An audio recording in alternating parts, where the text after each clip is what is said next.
اللہ رب العالمین نے فرمایا کہ کسی بھی نبی کے لیے مناسب نہیں ہے کہ اس کے پاس قیدی قید کر کے لائے جائیں اور بغیر ان کو قتل کیے ہوئے ان کو آزاد کر دیا جائے۔ تم لوگ دنیا کی زندگی چاہتے ہو اور اللہ تعالیٰ آخرت کی زندگی چاہتا ہے۔ سورہ انفال اور سورہ توبہ، ان دونوں سورتوں کے اندر اللہ تعالیٰ نے نبی کریم صلی اللہ علیہ وسلم اور کافروں کے درمیان جو جتنی بھی لڑائیاں ہوئیں، تقریباً اکثر و بیشتر لڑائیوں کا ذکر ان دونوں سورتوں کے اندر ہے۔ سورہ انفال کا بھی موضوع، سورہ توبہ کا بھی موضوع ملتا ہے، جس کی وجہ سے اللہ تعالیٰ نے سورہ توبہ کے شروع میں بسم اللہ نہیں نازل کیا۔ تو ان آیتوں کے اندر، ان سورتوں کے اندر اللہ نے لڑائیوں کے بارے میں بہت تفصیل سے بیان فرمایا ہے۔ اسی تعلق سے اللہ تعالیٰ نے اس آیت کے اندر بیان فرمایا کہ کسی بھی نبی کے لیے مناسب نہیں ہے کہ کوئی قیدی ان کے پاس لایا جائے، قید کر کے آئے اور نبی بغیر کسی خوریزی کے، بغیر قتل کیے ہوئے ان کو آزاد کر دیں۔ یہ آیت اللہ تعالیٰ نے جنگ بدر میں جب قیدی پکڑ کر کے لائے گئے ان کے تعلق سے اللہ تعالیٰ نے یہ آیت نازل کی ہے۔ جنگ بدر کے اندر 70 بڑے بڑے کافروں کو موت کے گھاٹ اتار دیا صحابہ کرام نے، اور اتنے ہی قید کر کے لائے گئے۔ 70 بڑے بڑے قیدی قید کر کے لائے گئے، جس میں نبی کریم صلی اللہ علیہ وسلم کے کچھ رشتہ دار بھی تھے، آپ کے داماد بھی تھے، آپ کے سگے چچا عباس ابن عبد المطلب بھی تھے، آپ کے 2 چچا زاد بھائی بھی تھے ان قیدیوں میں۔ جب قیدی قید کر کے لائے گئے، اللہ رب العالمین نے آپ کو پہلے اختیار دیا تھا کہ چاہو تو ان سے فدیہ لے لو اور چاہو تو ان کو قتل کر دو، لیکن اللہ رب العالمین نے دونوں میں نبی کریم صلی اللہ علیہ وسلم کو اور صحابہ کو آزمانا چاہا کہ دونوں میں سے کون سا پہلو اختیار کرتے ہیں، یا تو ان کو فدیہ دے کر کے چھوڑ دیتے ہیں یا قتل کر دیتے ہیں، دونوں میں سے آزمانا چاہا۔ نبی کریم صلی اللہ علیہ وسلم کو جب اللہ نے اختیار دیا، صحیح مسلم کی 5488 نمبر کی روایت ہے، حضرت عبداللہ ابن عباس رضی اللہ تعالیٰ عنہ روایت کرتے ہیں کہ نبی کریم صلی اللہ علیہ وسلم نے جنگ بدر کے قیدیوں کے تعلق سے سب سے پہلے حضرت ابو بکر صدیق رضی اللہ تعالیٰ عنہ سے مشورہ کیا اور کہا کہ اے ابو بکر صدیق، یہ بتائیے کہ ان قیدیوں کو کیا کیا جائے، جو ہمارے پاس قید کر کے لائے گئے ہیں ان کا کیا کیا جائے؟ حضرت ابو بکر صدیق رضی اللہ تعالیٰ عنہ نے کہا کہ اللہ کے رسول صلی اللہ علیہ وسلم، یہ ہمارے ہی خاندان کے لوگ ہیں، ہمارے رشتہ دار ہیں، ہو سکتا ہے آگے چل کر کے اسلام قبول کر لیں، ان کے ذریعہ سے ہماری طاقت مضبوط ہو سکتی ہے، لہذا اللہ کے رسول ہمارا رائے یہ ہے، ہمارا ارادہ یہ چاہتا ہے، ہمارا دل یہ چاہتا ہے کہ ان کو فدیہ لے کر کے چھوڑ دیا جائے۔ نبی کریم صلی اللہ علیہ وسلم نے یہی مشورہ حضرت عمر ابن خطاب رضی اللہ تعالیٰ عنہ کے سامنے بھی رکھا، اور حضرت عمر ابن خطاب رضی اللہ تعالیٰ عنہ سے پوچھا تو حضرت عمر ابن خطاب رضی اللہ تعالیٰ عنہ نے جواب دیا کہ اللہ کے رسول صلی اللہ علیہ وسلم، میرا رائے، میرا فیصلہ یا میری سوچ حضرت ابو بکر صدیق رضی اللہ تعالیٰ عنہ کی سوچ کے بالکل خلاف ہے۔ حضرت ابو بکر صدیق رضی اللہ تعالیٰ عنہ قیدیوں کو چھوڑنے کی بات کرتے ہیں، فدیہ لے کر کے چھوڑ دیا جائے، لیکن اے اللہ کے رسول، عمر ابن خطاب کی رائے یہ ہے کہ اگر عمر ابن خطاب کا کوئی رشتہ دار ہے تو تلوار عمر ابن خطاب کے ہاتھ میں پکڑا دی جائے اور اس کے قیدی کو عمر ابن خطاب کے سامنے لا کر کے دے دیا جائے کہ اے عمر، تم اس قیدی کو اپنے ہاتھ سے قتل کرو۔ اور حضرت علی رضی اللہ تعالیٰ عنہ کے بھائی عقیل ہے، عقیل ابن ابی طالب، عقیل کو جو ابھی اسلام قبول نہیں کیے تھے، عقیل کو ان کے حوالے کر دیا جائے۔ اللہ کے رسول حضرت علی رضی اللہ تعالیٰ عنہ اپنے بھائی عقیل کو قتل کریں، اور اگر حضرت ابو بکر کا کوئی رشتہ دار ہے تو ابو بکر کے حوالے کر دیا جائے، حضرت عثمان کا کوئی رشتہ دار ہے حضرت عثمان کے حوالے کر دیا جائے۔ ہر آدمی اپنے رشتہ دار کو اپنے ہاتھوں سے قتل کرے تاکہ ساری دنیا کو معلوم ہو جائے کہ دین اسلام کے راستے میں اگر کوئی بھی رکاوٹ بنتا ہے، کوئی بھی روڑا بنتا ہے تو اسلام کسی رشتہ داری کو نہیں دیکھتا ہے۔ نبی کریم صلی اللہ علیہ وسلم نے دونوں کی رائے لی، لیکن حضرت ابو بکر صدیق رضی اللہ تعالیٰ عنہ کے رائے کو ترجیح دیا۔ 4000 درہم ایک قیدی کے بدلے رکھا گیا اور ہر قیدی کو نبی کریم صلی اللہ علیہ وسلم نے آزاد ہونے کا حکم دے دیا، لیکن اس کے بدلے فدیہ دینا ہے، 4000 درہم ادا کرنا ہے۔ اور کئی صحابہ کرام نے یہی مشورہ دیا تھا، نبی کریم صلی اللہ علیہ وسلم نے یہی مشورہ قبول کیا اور ہر قیدی کے بدلے 4000 درہم لے کر کے ان کو آزاد کرنے کا حکم دیا۔ یہ فیصلہ سنانے کے بعد دوسرے دن حضرت عمر بن خطاب رضی اللہ تعالیٰ عنہ ڈھونڈتے ہوئے نبی کریم صلی اللہ علیہ وسلم کے پاس آئے۔ دیکھتے ہیں کہ نبی کریم صلی اللہ علیہ وسلم اور حضرت ابو بکر صدیق رضی اللہ تعالیٰ عنہ ایک جگہ بیٹھ کر کے رو رہے ہیں، نبی کریم صلی اللہ علیہ وسلم بھی رو رہے ہیں، حضرت ابو بکر صدیق رضی اللہ تعالیٰ عنہ بھی رو رہے ہیں۔ عمر بن خطاب رضی اللہ تعالیٰ عنہ نے فرمایا کہ اللہ کے رسول صلی اللہ علیہ وسلم یہ بتائیے کہ آپ کے رونے کی وجہ کیا ہے؟ آپ ہم کو رونے کی وجہ بتائیے، اگر وجہ مجھے معلوم ہو گئی تو میں بھی آپ کے ساتھ روؤں گا، اور اگر رونے کی بات نہیں ہوگی تو آپ جیسا چہرہ بنا لوں گا۔ نبی کریم صلی اللہ علیہ وسلم نے فرمایا کہ اے عمر بن خطاب رضی اللہ تعالیٰ عنہ، جو صحابہ کرام نے مشورہ دیا تھا، جس مشورے کو میں نے قبول کر لیا تھا، اس کے عتاب میں اس کو اللہ رب العالمین نے ناپسند فرمایا اور اس کی وجہ سے اللہ تعالیٰ نے عذاب نازل کیا۔ وہ عذاب اللہ تعالیٰ نے مجھے اس درخت کے پاس دکھایا، جو درخت یہاں سے نظر آ رہا ہے، اس درخت کے پاس میں نے عذاب کو دیکھا ہے جس کی وجہ سے میں رو رہا ہوں۔ یعنی اللہ رب العالمین بھی یہ چاہتا تھا کہ ایسے قیدیوں کو قتل کر دیا جاتا تاکہ دنیا کو معلوم ہو جاتا کہ اسلام کے مقابلے میں اگر رشتہ دار بھی آ کر کے کھڑا ہو رہا ہے تو اس رشتہ داری کی بھی کوئی حیثیت اسلام کے اندر نہیں ہے۔ اور اس وقت جو کفر سر چڑھ کے بول رہا تھا، کفر کا پروان چڑھ رہا تھا، اس کا خاتمہ ہو جاتا اور وہ بالکل دب جاتے، جس کی وجہ سے اللہ تعالیٰ نے اس چیز کو پسند فرمایا تھا۔ حضرت عمر بن خطاب کی رائے کو اللہ نے پسند فرمایا اور کہا کہ اگر قتل کر دیے جاتے تو دنیا ساری چیزیں دنیا کو معلوم ہو جاتی کہ اسلام سب سے بلند ہے، اس کے مقابلے میں کوئی بھی آ کر کے کھڑا ہو اسلام اس کو کوئی فوقیت نہیں دیتا ہے۔ اب اس کے بعد فدیہ کی باری آئی کہ ہر کوئی فدیہ دے، 4000 درہم آ کر کے ادا کرے اور اپنے قیدی کو چھوڑا کر کے لے کر کے جائے۔ نبی کریم صلی اللہ علیہ وسلم کے داماد ابو العاص بھی ان قیدیوں میں سے قیدی تھے۔ حضرت زینب رضی اللہ تعالیٰ عنہ کے شوہر ابو العاص، نبی کریم صلی اللہ علیہ وسلم نے اعلان کیا کہ جس کا بھی قیدی ہو وہ اپنا اپنا فدیہ دے کر کے لے کر کے چلا جائے اپنے قیدیوں کو۔ حضرت زینب رضی اللہ تعالیٰ عنہا نے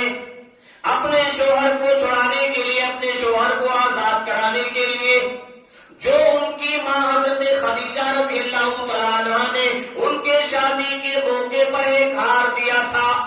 گلے کے اندر زیبتن کرنے کے لیے ایک زیور دیا تھا، اپنے شوہر کو آزاد کرانے کے لیے،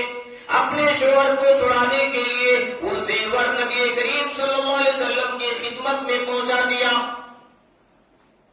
نبی کریم صلی اللہ علیہ وسلم نے جب دیکھا کہ ان کی بیٹی حضرت زینب رضی اللہ تعالیٰ عنہ نے اپنا ہار، جس کو حضرت خدیجہ رضی اللہ تعالیٰ عنہ نے ان کے شادی کے موقع پر بطور تحفہ دیا تھا، اپنے شوہر کو آزاد کرانے کے لیے اپنے گلے کا ہار، اپنے جسم کی زینت کو حضرت زینب نے حوالے کر دیا۔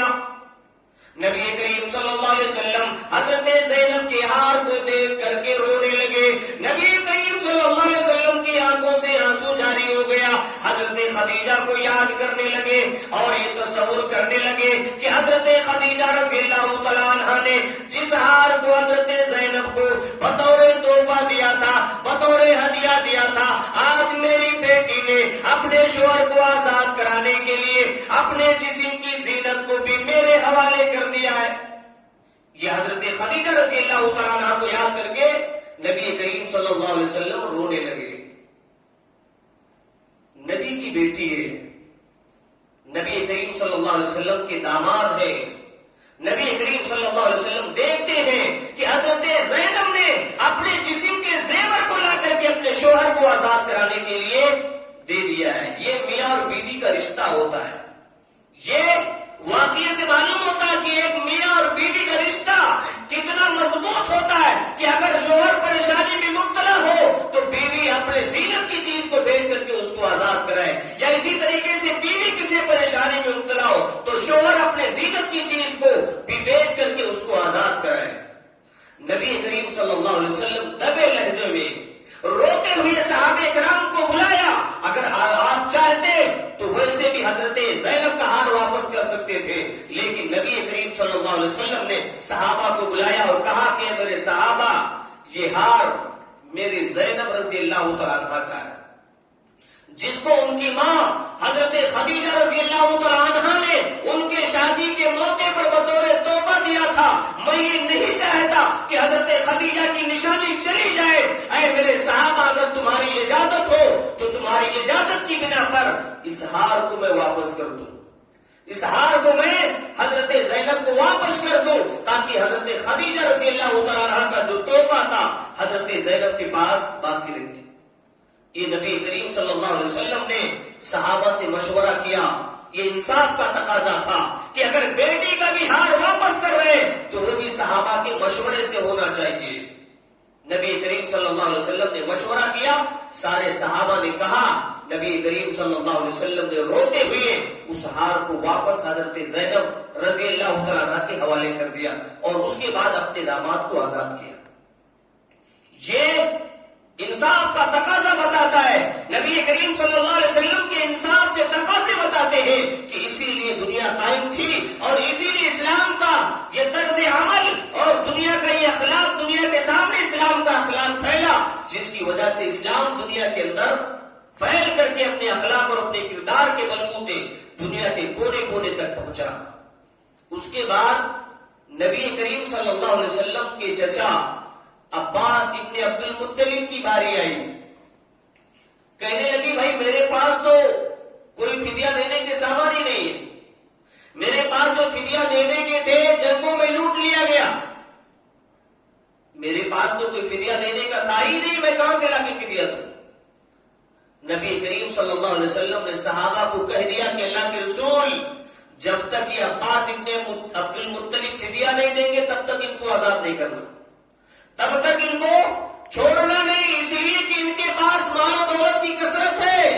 یہ صرف اپنے مال کو بچانا چاہتے ہیں. نبی کریم صلی اللہ علیہ وسلم کے سگے چچا ہیں. نبی نے اعلان کیا کہ میرے صحابہ، عباس ابن عبد المطلب کو اس وقت تک نہ چھوڑا جائے جب تک یہ فدیہ لا کر کے جمع نہ کر دے.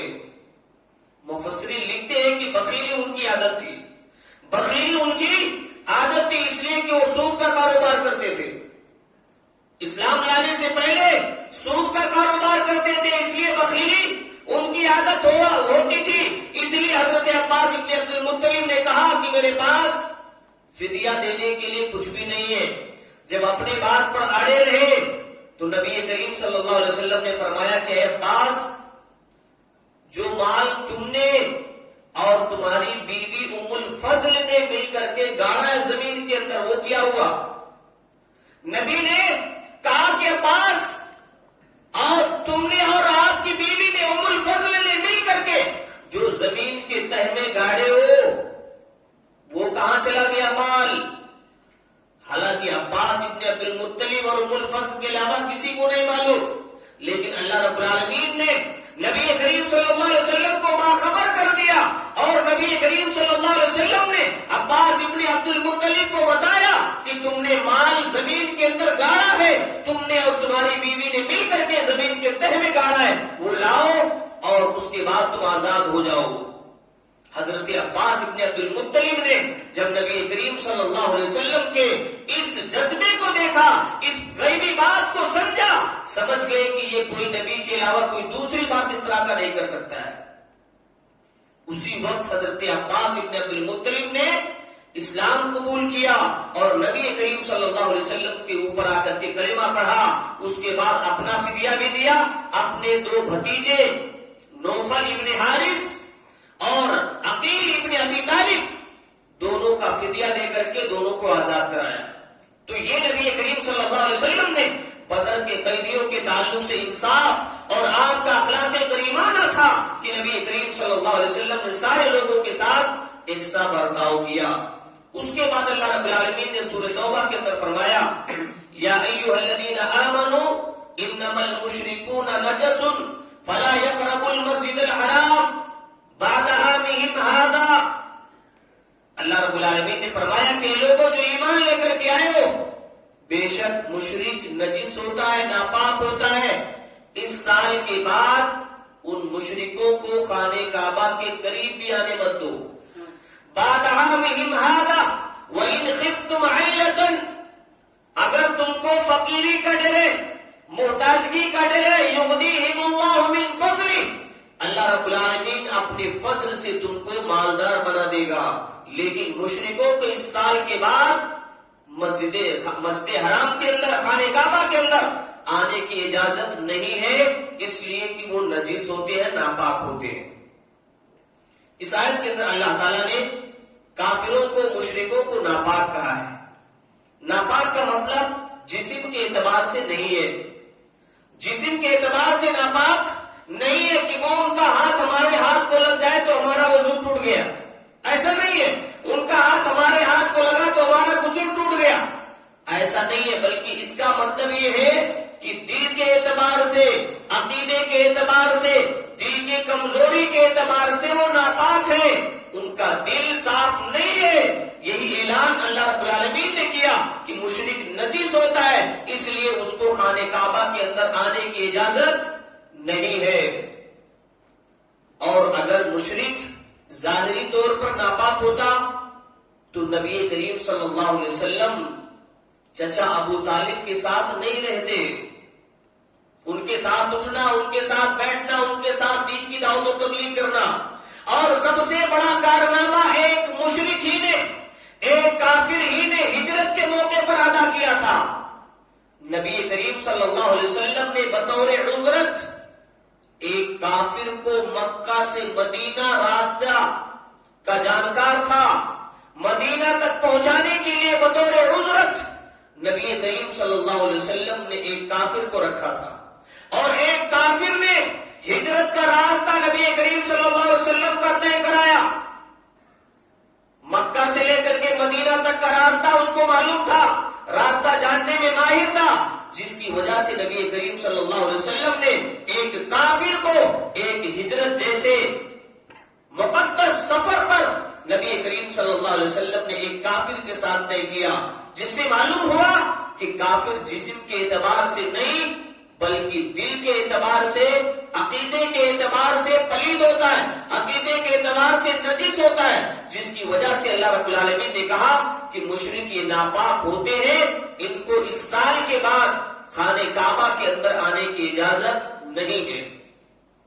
ان کی وجہ سے خانہ کعبے کے اندر بہت ساری کمیاں ہوتی تھی، بہت سارے فتنے ہوتے تھے۔ پہلی بات تو یہ